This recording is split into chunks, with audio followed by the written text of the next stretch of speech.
ప్రభుత్వం మరో మంచి నిర్ణయం తీసుకుంది. ఆ మేరకు ఉత్తర్వులు కూడా జారీ చేసింది. ప్రధానంగా ఇంటి అద్దె భత్యం పెంచుతారని చూస్తున్న కొన్ని శాఖల ఉద్యోగులకు హెచ్ఆర్ఏను పెంచుతూ ప్రభుత్వం జీవో నెంబర్ 56ను 2 రోజుల క్రితం జారీ చేసింది. దీనిపై ఉద్యోగులు, ఉద్యోగ సంఘాలు హర్షం వ్యక్తం చేస్తున్నాయి. అయితే దీనిపై 3 అభ్యంతరాలను ఉద్యోగులు వ్యక్తం చేస్తున్నారు. అవేంటో ముందు చూద్దాం. హెచ్ఆర్ఏను పెంచడం కంటే మెరుగైన పద్ధతులుగా వాటన్నింటినీ వదిలేసి కేవలం హెచ్ఆర్ఏను మాత్రమే పెంచుతూ ప్రభుత్వం ఎందుకు నిర్ణయం తీసుకుందో కూడా ముందు చూద్దాం. అసలు ప్రభుత్వం హెచ్ఆర్ఏ పెంచుతూ ఇప్పుడు తీసుకున్న ఈ కీలక నిర్ణయం ఏ శాఖల ఉద్యోగులకు వర్తిస్తుంది, ఎంత హెచ్ఆర్ఏ పెంచారు, ఎప్పటి వరకు పెంచారు, ఎందుకు పెంచారు, ఇలాంటి వివరాలన్నీ ఇక్కడ చూద్దాం. ఆంధ్రప్రదేశ్ ప్రభుత్వ సచివాలయంలోని వివిధ శాఖల head of the department HOD కార్యాలయాల్లో పనిచేస్తున్న ఉద్యోగులకు మాత్రమే హెచ్ఆర్ఏ పెంచుతూ ప్రభుత్వం ఈ కీలక నిర్ణయం తీసుకుంది. ఈ మేరకు ఈ ఉత్తర్వులను ఏపీ గవర్నర్ పేరిట ప్రభుత్వ సెక్రటరీ వాడ్రేవ్ వినయ్ చంద్ జారీ చేశారు. ఈ జీవో కాపీ పైన ఇవ్వబడింది, పరిశీలించండి.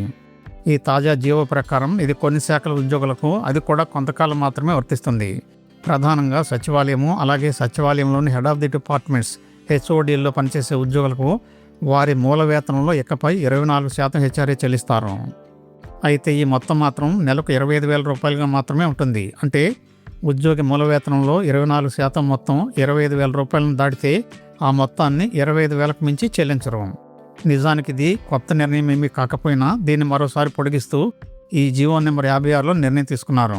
సచివాలయము, హెడ్ ఆఫ్ ది డిపార్ట్మెంట్ కార్యాలయాల్లో పనిచేసే ఉద్యోగులకు ఇళ్ల అద్దెలు భారీగా ఉండటంతో మూల వేతనంలో 24% లేదా గరిష్టంగా నెలకు 25,000 రూపాయలు హెచ్ఆర్ఏ కొనసాగించాలని ఉద్యోగుల కోరిక మేరకు గతంలో ఈ ప్రతిపాదనను అమలులోకి తెచ్చారు. 11 PRC రివైజ్డ్ పే స్కేల్స్ 2022 అమల్లో భాగంగా ప్రభుత్వం గతంలో హెచ్ఆర్ఏపై ఉత్తర్వులు జారీ చేసింది.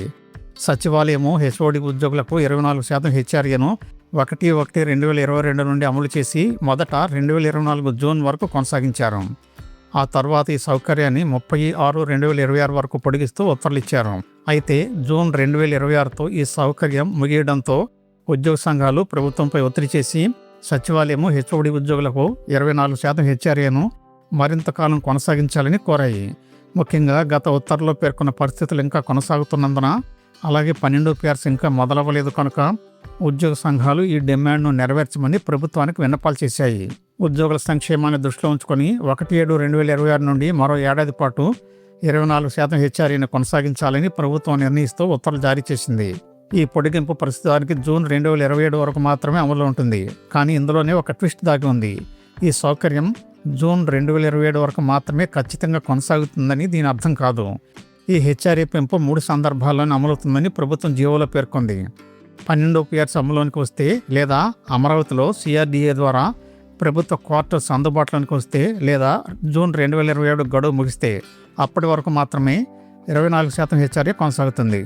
అయితే 12 PRC అమలైతే ఈ బెనిఫిట్ ఆగిపోయినా అంతకంటే మంచి PRC లబ్ధి చేకూరుతుందని, అప్పుడు ఈ 24% హెచ్ఆర్ఏ పెంపుతో పని ఉండదని, అందుకే ప్రభుత్వం ఈ తాత్కాలిక పెంపుదల కాకుండా వెంటనే PRCని నియమించి వేతన సవరణ వేగంగా చేపట్టాలని అందరూ కోరుకుంటున్నారు. ఈలోగా ఎంతో కొంత IR కూడా ఇస్తూ 5 DLను కూడా ఇచ్చేస్తే మరింత లాభదాయకంగా ఉంటుంది కదా అని వారు విన్నవిస్తున్నారు. అప్పుడు హెచ్ఆర్ఏ పెంపుతో అవసరం ఏముంటుందని కూడా వారు అంటున్నారు. ప్రభుత్వం PRC, IR, పెండింగ్ DL సంగతి ఎప్పటికి తెలుస్తుందో తెలియదు. మొన్న జరిగిన జాయింట్ స్టాఫ్ కౌన్సిల్ సమావేశంలోని డిమాండ్లలో ఎన్నింటికి సీఎం గారి ఆమోదం లభిస్తుందో కూడా చెప్పలేం. వీడియో నచ్చితే తప్పకుండా సబ్స్క్రైబ్ చేసుకోండి, 10 మందికి షేర్ చేయండి, తప్పనిసరిగా లైక్ చేయండి. ధన్యవాదాలు.